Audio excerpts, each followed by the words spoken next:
Oh, hey everybody, it's Cory Ballad, and I'm back. And I just was doing a video before this one. Um, Before I get started, once again, you can subscribe. You can follow me on social media, Cory Ballad, on Facebook. No, well, Facebook. Well, you can follow me there too. On Twitter, on Instagram, Tumblr. Um, Check out my blog. It's corysong.blogspot.com. That's CORYBLOG. No, some sort of. Can't spell. I don't know what I'm talking about. Let me start over. CORYB. No, I'm spelling my name when I should be spelling the address to the blog. Okay, let me try this one more time.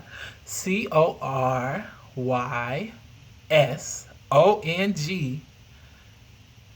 blogspot.com, where I post my poetry and art and stuff like that. Yeah. But I was filming a video. Anyway, I was filming a video before this one where I was answering a few things, and I thought my phone was about to die, but it was a false alarm. So my phone wasn't about to die. It had enough energy. I could have kept doing the video, but I decided to just take a break and charge it up for a few minutes. Anyway, but so it's still gonna be a part two.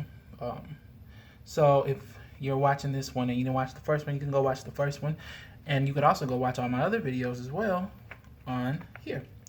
But anyway, so back to the one has to go. So this one was saying it's between Lil Boosie, Lil Webby, Lil Wayne, or Kevin Gates. Which one has to go? As an artist, which one has to go? So I'm gonna have to say Kevin Gates. Kevin Gates has to go. So in the next one, I had pulled these up from this website that I follow all the time. I got these from this website that I follow all the time, called You Know I Got Soul, and they pose a lot of questions about music. So I decided to answer them on here as if I was giving an interview or something like that. So anyway, so it says, how do you feel when artist tells you years later that the last album they put out was actually trash, even though during promo time for the album they were trying to tell you it's their best work? Do you give them a pass because it's marketing? Yes, I think they should get a pass. They think it's trash after the fact, years later, but before they were telling you it was good. I think as an artist, you're always excited to do the next thing. So when you're in the moment doing that next thing, you feel like it's your best work when it's the last thing that you did. So you know, it might not be. I mean, but because as an artist, I mean, you're constantly working on your craft, and so you're getting better as you're doing more things. So you're probably better like at doing, as far as a musician, a singer, you're probably better at crafting an album, right? Creating an album, creating songs, writing, or singing, or technically you probably improved since the album before. And when you're talking about this album that you're doing right now and you're promoting it, you feel like it's your best work because you have grown as an artist technically. But I think there's a difference between growing as an artist and your technical ability, and which piece of art is your best piece of work. So you can get that confused as an artist. And looking back on your career as you get older, you can go back and be more, I don't know which one is the right one, subjective or objective, the one that's where you are not being emotional, where you're looking at things for what they are and in an intelligent manner, whichever one that is. and you can say, oh, that album wasn't really that good as a body of work. It might have been my, I might have progressed from the last one, and that's what I was looking at as an artist. So, yeah. And I don't think it's marketing. I mean, well, it could be a part of it too. I mean, you want to promote the album that you have done so you can sell it or whatever. So you want to say it's a good album during that time too. But I feel like it's not just that for the artist. I feel like it's the first thing that I said as well. It's them looking at themselves growing as an artist and appreciating that aspect of it as well. So yeah, they should get a pass. Flipping to the next question. It says, do you care if your favorite artist writes their own music or not? Does it make the music more personal for you?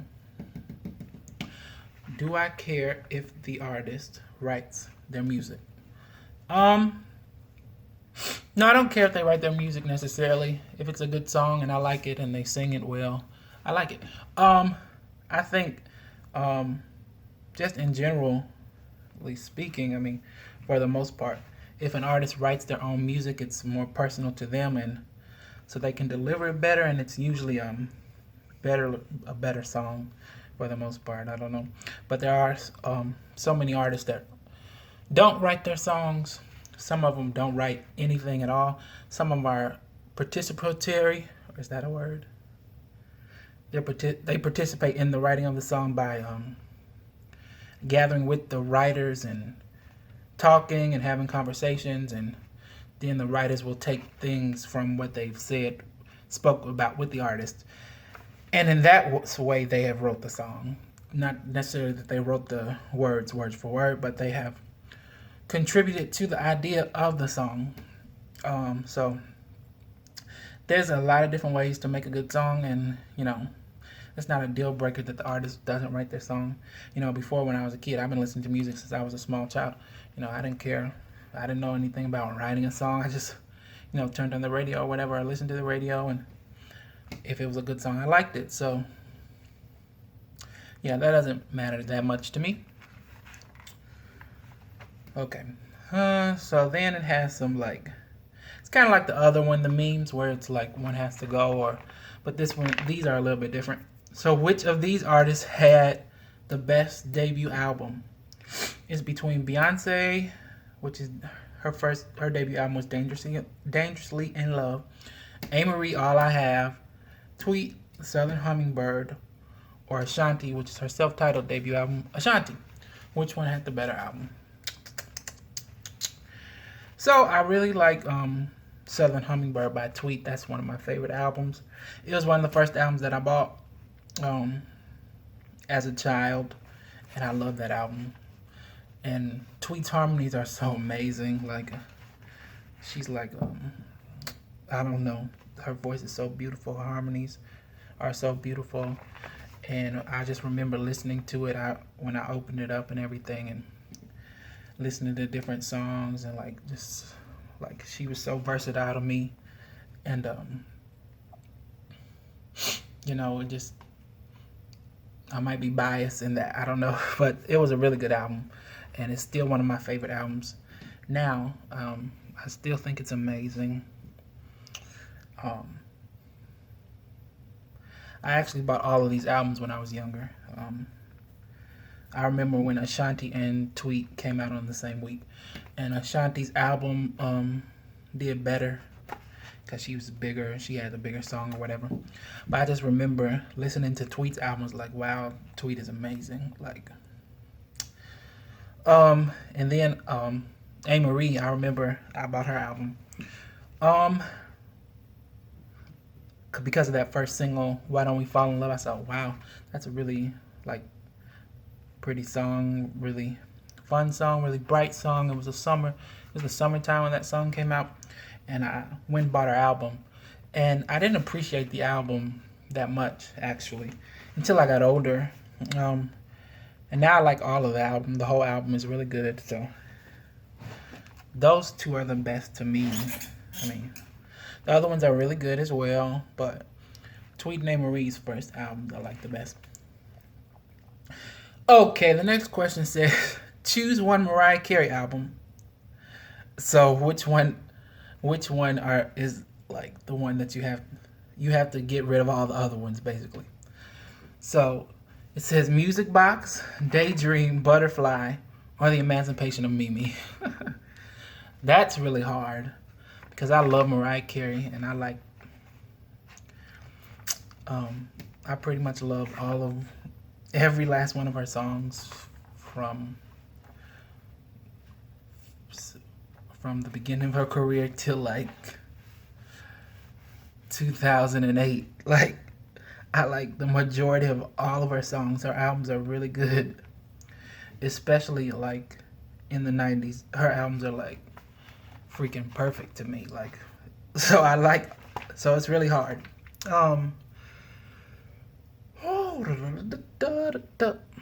I have to say Daydream though. I love Daydream. That's one of my favorites. I like all the songs on that album, I think. Yeah. And just some beautiful, beautiful stuff on that album. Like mesmerizing, like enchanting, like if those are some words I can describe it, I don't know. She was like at her best during that time, singing and everything, and her voice was really just smooth and just heavenly. Oh my gosh. But I like all the albums. I like Butterfly. That's a really good album. Music Box is a good album. But Daydream is where she like really like switched over until her voice was like really just smooth and all that. Before I feel like she was just singing a different way then, like when she had the really big, huge voice or whatever. But then on the Daydream, she started getting like more creative and like artistic, like stuff like that with the harmonies and all that stuff. So I like that album a lot. Like Butterfly, like Emancipation of Mimi. That's a great album as well. I like all the albums. I'm gonna say Daydream though. I have to go with one of them. I don't want to take any of them away. And then it says, the next question says, choose one Aaliyah album. Age Ain't Nothing But a Number, 1 in a Million, Aaliyah, and I Care For You. So I didn't know I Care For You. Is that considered an album? I thought it was like a compilation. It had different songs on it. I'm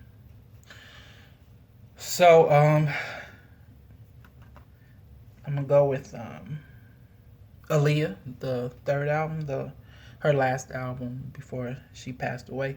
And I like 1 in a Million too. Both of those albums are really amazing. I like the Aaliyah album a lot. It was a very creative album to me, and her voice had matured a lot. That's one of my favorite albums of all time, like period, like top. That's in the top. Aaliyah, that album. Yeah, it was a beautiful album. And then, so for this one, it says one has to go instead of choose one of them that you will keep. Only one of them. I can only choose one of them. No, one of them has to go, and I can keep 3 of them. Okay. And it's between Mary J. Blige's albums, her first 4 albums basically. So it's What's the 411, My Life, Share My World, and Mary. So her first 4 albums are amazing. Like they're freaking perfect albums almost. But I have to go with Mary. I take Mary off. I just started liking Mary, that album, not Mary J. Blige, but liking that album. I listened to it recently, and I started liking. I had grown an appreciation for that album. And it's a really great album, but since I didn't like it before, I'm gonna take it off. And then it says, is Rihanna an R&B artist? That's the next question. Is Rihanna an R&B artist? No, I don't think she's an R&B artist. I think she's more of a pop artist. I don't know. it's hard to classify people and what they are, when they aren't, or whatever. I mean, that's for them to decide, I guess. As a listener, you know, it's even hard. It's hard to do it as a listener. I think she's more of a pop artist. She has a lot of R&B things to her, hip hop things to her. She uses reggae and other Caribbean style musics influences. She uses all of that rock. I mean, she uses all of that to make pop music, you know. And she's had success in both of them, R&B and pop. And I guess that's attributed to her just being of African descent, really. But she's a pop artist, and you know, her being of African descent and having all those R&B and other African type music influences in her music has helped her be big on the R&B charts, on the pop charts. But she's a pop artist. Like, her music is pop. It incorporates all these things to make pop music. So yeah, that's it. That's all the questions for today. It's a long video, so I'm kind of glad I split it up into 2 videos, because it would have been over 20 minutes. Yeah. So yeah, that was my first questions type of thing. Want to keep it about music. I want to start asking you guys to ask me questions about music and stuff like that, or about things that I have talked about on this channel. So you can leave me some comments or something like that, I guess, and I'll try to answer them in another segment. I hope you enjoyed this, and I hope I wasn't too confusing. Okay, so I'm gonna get off here. I want you to do all the good things, subscribe and follow me on social media, and like the video and comment and share it, and check me out later. I'll see you guys. Bye. Look it up. Dude.